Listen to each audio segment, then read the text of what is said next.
నమస్కారం అండి. ఈరోజు జయన్ననారం కాలనీ అండ్ బాబు కాలనీ, అలాగే గడ్డి వీధి, పోస్టర్స్ వీధి, దయా స్ట్రీటు, ఇవన్నీ మా సూర్య గారు, మా వాసుపల్లి గారు అబ్బాయి ర్యాలీలో పాల్గొన్నారండి. చాలా జనం అంతా బ్రహ్మరథం పడుతున్నారు.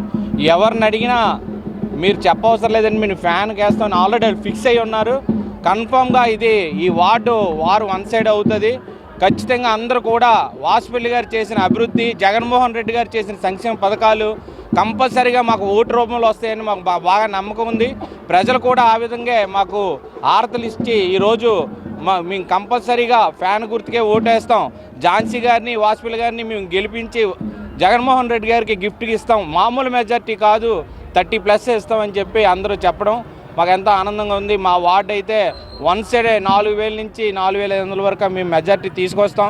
ఖచ్చితంగా ప్రజలందరూ కూడా ఆ విధంగానే ఉన్నారు. కాబట్టి ఈరోజు ఈ ర్యాలీలో కార్యకర్తలు అందరూ కూడా, వైఎస్ఆర్సీపీ నాయకులందరూ కూడా పాల్గొన్నారు. వాళ్ళందరికీ ప్రత్యేకంగా ధన్యవాదాలు తెలుపుతూ సెలవు. అందరికీ నమస్కారం. ఈరోజు 41 వార్డుకి మరి ఎమ్మెల్యే గారి పెద్ద అబ్బాయి సూర్య గారు రావడం జరిగింది.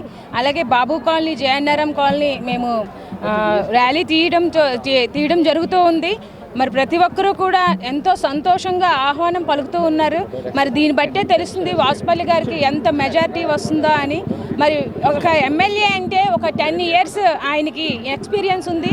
ఏ వార్డు ఎక్కడుందో, ఆ వార్డులో ఎన్ని వీధులు ఉన్నాయో ఒక్కొక్క వీధి పేరు కూడా అవలీలగా చెప్పగలిగే ఒక గట్స్ ఉన్న వ్యక్తి ఎవరు అంటే ఎమ్మెల్యే గారు. ఇప్పుడు కొత్తగా వచ్చిన వాళ్ళు అసలు అవి తెలుసుకోవడానికే చాలా టైం పడుతుంది. మరి వాళ్ళు ఎప్పుడు తెలుసుకుంటారు? మరి ప్రజలకు ఎప్పుడు వాళ్ళ సహాయం అనేది, వాళ్ళ ఏదైనా సహాయం చేయాలన్నా ఎలా జరుగుతుంది కనుక మరి ఎమ్మెల్యే గారికి మా దక్షిణం మొత్తం కూడా మంచి మెజార్టీ ఇస్తాము. ముందుగా అయితే మా 41 వార్డు నుంచి మంచి మెజార్టీ ఇవ్వాలని మేము గట్టి ప్రయత్నం చేస్తున్నాము, ఇస్తాము కూడా.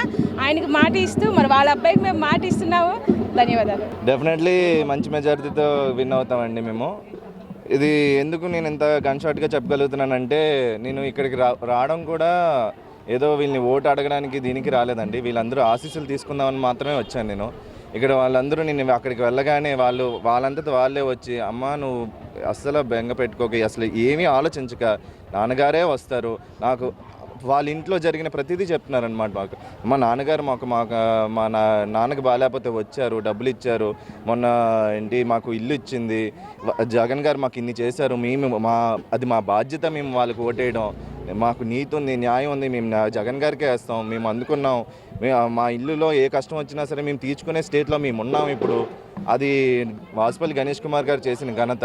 మీకు వాసుపల్లి గణేష్ కుమార్ గారి గురించి ఒక 2 వాక్యాల్లో చెప్పాలంటే సార్, వాసుపల్లి గణేష్ కుమార్ గారు అనే వ్యక్తి నిత్యం ప్రజల్లో ఉండే వ్యక్తి సార్. ఆ ఒక్కటి చాలు సార్. ఒక లీడర్కి ఉండాల్సిన మేజర్ క్వాలిటీ అదొకటే.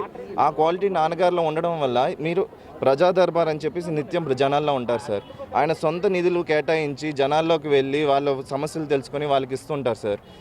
కొన్ని అది ఒకటే అనుకుంటే, ఉపాధి కల్పించడానికి అని చెప్పేసి ఎన్నో తోపుడు బండి మీద వాటి మీద పెట్టుకుని వాళ్ళకి షెడ్లు వేయించి వాళ్ళకి ఉపాధులు కల్పించారు. కేజీహెచ్ గోషా హాస్పిటల్ని ఆరోగ్యాన్ని మెరుగుదిద్దడానికి ఫ్రీ వైద్యం, ఏదో కొత్త హాస్పిటల్, కార్పొరేట్ హాస్పిటల్ తెప్పిస్తే వాళ్ళకి ఫ్రీ ఇస్తారా? ఎవరు కదా అది. ఉన్న హాస్పిటల్స్ని డెవలప్ చేయించి 500 కోట్లతో కేజీహెచ్ గోషా హాస్పిటల్స్, గర్భిణీలకు ఫ్రీగా డెలివరీ అయ్యే ప్లేసెస్, గోషా హాస్పిటల్ని వాటిని డెలివరీ అలాంటి ప్లేసెస్ని డెవలప్ చేయించి